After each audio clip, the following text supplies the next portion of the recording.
Surat tuntutan atas anak AG dalam kasus dugaan penganiayaan terhadap David Ozora kini telah dibacakan oleh Jaksa Penuntut Umum.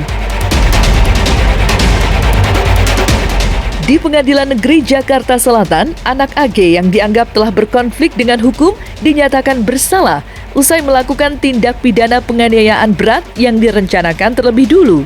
Oleh karena itu, AG pun dituntut untuk menjalani pembinaan khusus anak selama 4 tahun lamanya.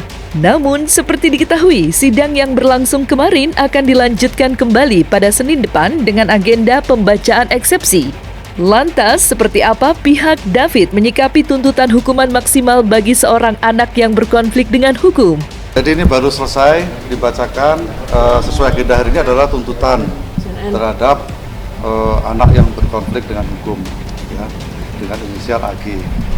Jadi tuntutan dari JPU adalah menyatakan anak berkonflik dengan hukum dengan inisial AG itu terbukti bersalah melakukan tindak pidana dalam pasal 355 ayat 1 KUHP, atau dengan kata lain tindak pidana penganiayaan dengan rencana, penganiayaan berat dengan rencana terlebih dahulu. Kemudian terhadap yang bersangkutan itu salah satunya adalah tuntut untuk menjalani pidana di LPKA itu selama 4 tahun. Kalau hal yang hal yang memberatkan sudah pasti karena perbuatan anak berkonflik dengan hukum ini menyebabkan luka berat, ya. Dan bersama-sama ini ya, bersama-sama dengan yang lain menyebabkan luka berat. Itu menjadi salah satu. Tadi ada beberapa ya, belum bisa saya sebutkan semuanya. Ada beberapa, salah satunya adalah itu. Tapi dengan banyaknya alasan yang memberatkan dan lebih sedikitnya alasan yang meringankan, sehingga kami menuntut dengan pidana menempatkan dalam LPKA selama 4 tahun. Ini juga sudah mempertimbangkan pertimbangan dari Bapas. Ancaman maksimalnya untuk dewasa adalah 12 tahun. Sehingga untuk anak itu dipotong setengah sesuai undang-undang, jadi ancaman maksimalnya 6 tahun. Ya, contohnya kalau yang meringankan karena ini anak ya, dengan usia muda maka diharapkan dapat memperbaiki perbuatannya ya dengan masa depan yang masih panjang. Itu salah satunya kalau anak. Kami sudah melihat ini yang paling optimal dan sudah sesuai dengan yang diharapkan oleh keluarga, begitu. Kita berharap nanti sampai divonis hakim juga sesuai dengan jaksa penuntut umum, dan nanti terkait dengan berkas tersangka yang lainnya juga memberikan tuntutan dan vonis hukum yang maksimal, begitu Mbak. Anak AG terus akan kooperatif dan kita akan menyampaikan pembelaan kita. Kami berharap pembelaan kami besok dipertimbangkan oleh Yang Mulia Majelis Hakim, Ibu Hakim untuk putusan hari Senin nanti. Pasti banyak fakta-fakta yang akan kita luruskan besok.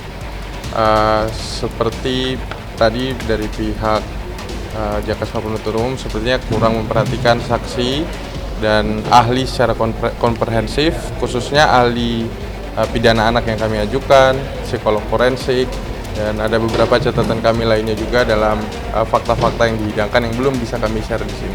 Pembelaan pasti tentang sebenarnya jalan cerita yang menurut anak AG dan bukti CCTV. Makanya kami berulang kali dalam sidang kemarin menyampaikan bukti CCTV, memperlihatkan ke Ibu Hakim, dan itu sebenarnya beberapa fakta CCTV tidak sesuai dengan tuntutan kami lihat tadi. Makanya kami akan tanggapi besok di pledoi. Kami berharap nanti vonis dari Majelis Hakim Tunggal ini juga memberikan sesuai dengan tuntutan jaksa penuntut umum, yaitu 4 tahun terhadap anak. Tadi jaksa penuntut umum juga sampaikan ada 10 unsur di mana secara faktual sudah terbukti keterlibatan anak dan dia dianggap tidak ada unsur pemaaf dan pembenar sehingga dapat dimintakan pertanggungjawaban, seperti itu.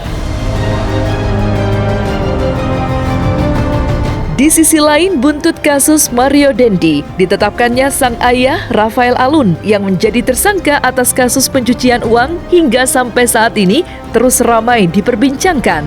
Bagaimana tidak, dalam tindak pidana yang dilakukan oleh ayah dari Mario Dendi itu, beberapa inisial yang diduga berasal dari jajaran publik figur terus bermunculan, mulai dari inisial P hingga R. Bahkan yang terbaru muncul pernyataan bahwa ada 25 nama artis yang disinyalir terlibat dalam kasus pencucian uang ex-Ditjen Pajak Kementerian Keuangan itu.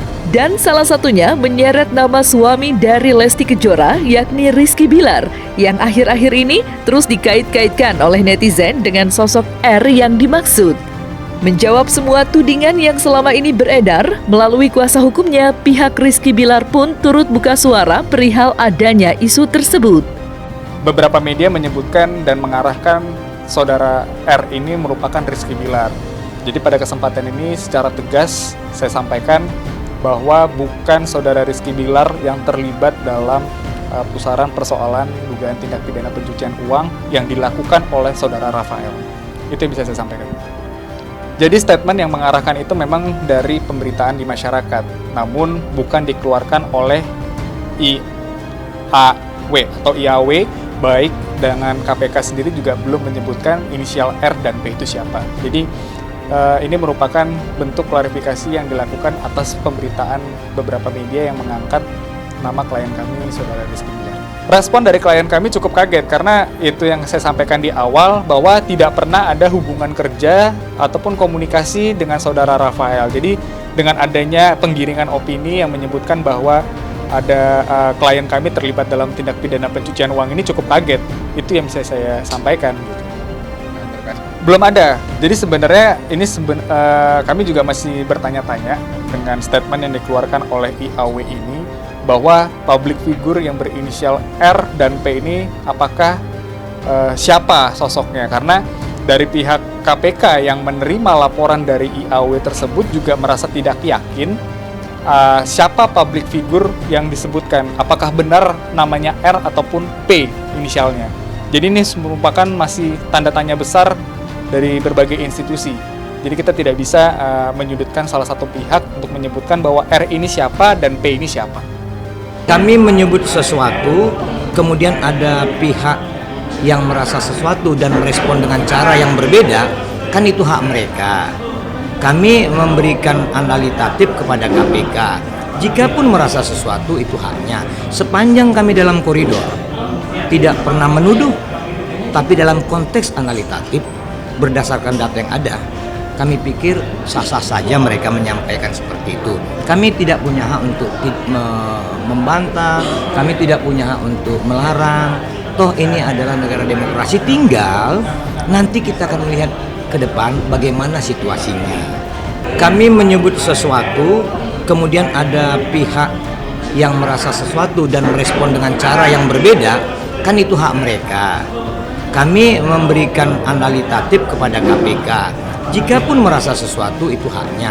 Sepanjang kami dalam koridor, tidak pernah menuduh, tapi dalam konteks analitatif, berdasarkan data yang ada, kami pikir sah-sah saja mereka menyampaikan seperti itu. Kami tidak punya hak untuk membantah, kami tidak punya hak untuk melarang. Toh ini adalah negara demokrasi, tinggal nanti kita akan melihat ke depan bagaimana situasinya.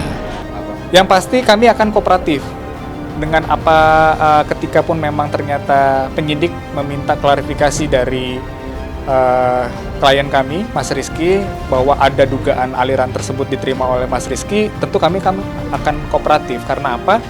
Karena itu merupakan kewajiban kami sebagai warga negara ya. Jadi kalaupun dari penyidik meminta klarifikasi terkait penerimaan dana ataupun terlibat dalam aliran dana, pasti kami akan lakukan klarifikasi terkait hal itu.